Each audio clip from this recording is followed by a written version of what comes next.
Hello, my name's Tom and welcome back to my channel where I talk a little bit about theatre, a little bit about being a PhD student and a little bit about those two things crushed together. First off, an acknowledgement that I've been slightly slower at putting out videos recently. I currently have a play in rehearsal and so I've had to be kind of popping in and out on that, and that along with kind of writing my PhD and living my life more generally has kind of taken its toll a little bit. I mean, I've had slightly less time to do stuff like this, so apologies. After this period of chaos is over, I will aim to do more videos more regularly. Today, however, I wanted to do a video which has been requested a few times in the comments of some of my other work, and that is looking at how to understand some complex pieces of theory. As always, questions, suggestions and feedback are always really welcome, so if you do have something you'd particularly like me to make a video about, then please do say so down in the comments. It's really useful for me because it means I can make sure I'm making videos which are in some way useful to others. So without further ado, here is 5 suggestions, I suppose, from me for how to understand some slightly more complex theories, particularly in the humanities.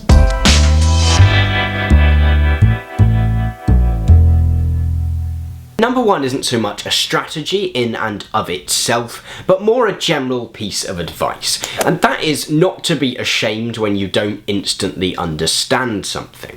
In the humanities, we're often looking at bits of text or books or articles, and it can seem like we should be able to inherently understand those in a way that someone in the sciences probably wouldn't expect to understand every equation thrust in front of them.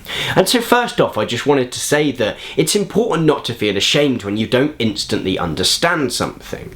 What I was going to say here was that I usually try to contribute the blame for me not understanding something onto the author of a piece or the theorist that has come up with a concept, rather than onto myself, that it should be communicated in a way that is easy to understand, or as easy to understand as it is possible for that concept to be. However, someone was saying to me the other day that in actual fact, you can look at that moment of not quite understanding something as being the moment in which you're truly learning. It's that notion of being on the very edge of your mental capacity, of your intellectual ability. And so first off, I wanted to say, don't be ashamed of when you can't understand a certain theory or a certain concept, because actually these are the moments that you read for, to find out new information and new ways of viewing stuff. So my second suggestion for trying to understand a complex bit of theory is simply to search out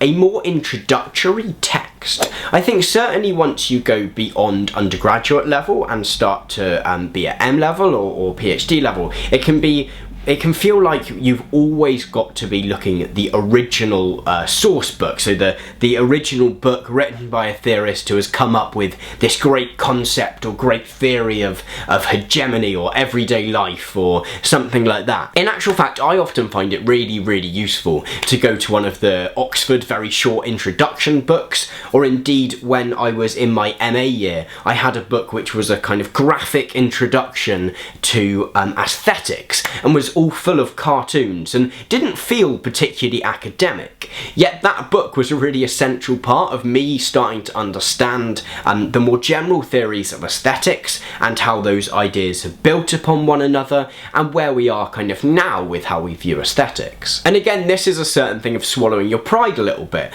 and acknowledging that sometimes you're going to need some of these more introductory texts to just kind of give you that learning curve into understanding something which might be slightly more complex. Particularly, these books are often written by people who have spent their entire lives trying to understand these concepts or put these concepts into practice or to build upon these theories.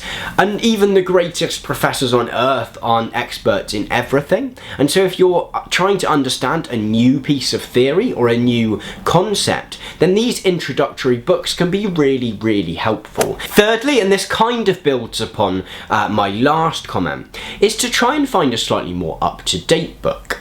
I often find that when you're trying to look at the very origins of a concept or a piece of theory, sometimes it can be quite a long time ago that that thing has become conceived of. Even if it's as far back as the 1960s or 1970s, even there can be quite a large temporal gap in the kind of cultural fragments that someone's drawing in or the context that they're speaking about. And so I'd suggest trying to find a book or an article that potentially uses the same concept but now, because just the references that they'll use will be slightly more relatable in a current context. I certainly found this when trying to understand concepts of space and place. Lots of the original theorists were writing in the late 60s and the 70s, and some of the kind of context and cultural context, social context, political context was just a little outdated, and so I had to kind of do a lot of background research to be able to place what those contexts were and to understand that kind of political and social moment. Whereas in actual fact, when I managed to turn to some books which were written far more recently, it was much easier for me to understand because I got all those reference points instantly. And often I'll find that a slightly more recent text will also use the English of now rather than the English of 50 or 100 years ago, which will also help. And then I often find that when I go back to the original book which introduced these concepts, that it's much easier to understand. Number 4 is try and talk it through with someone.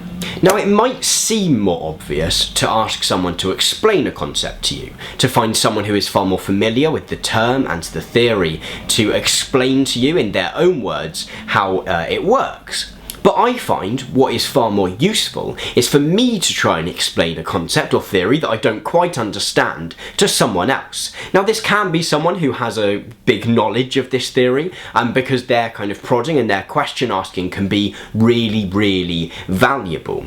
But even just the process of talking through what you think a theory is can start to place it into your own words, and you might find yourself unraveling what that theory or concept means just by talking it through, and that might involve going down the wrong alley a number of times and having to rethink your own thoughts. But I often find just trying to vocalise what I think a theory means can help me to fully understand it. And number 5 indeed follows on from that one again, and that is to try writing about it. I definitely know that writing is part of my research process. Therefore, I don't really truly understand something until I try to put it into practice. And so quite often I'll challenge myself to write 1,000 words about some concept that I'm struggling with and to kind of try and put it into practice, because actually I'll find then that I have to wrestle with it. I think it's quite easy when you're just reading something to kind of assume it to be really difficult, and so to try and put off understanding it.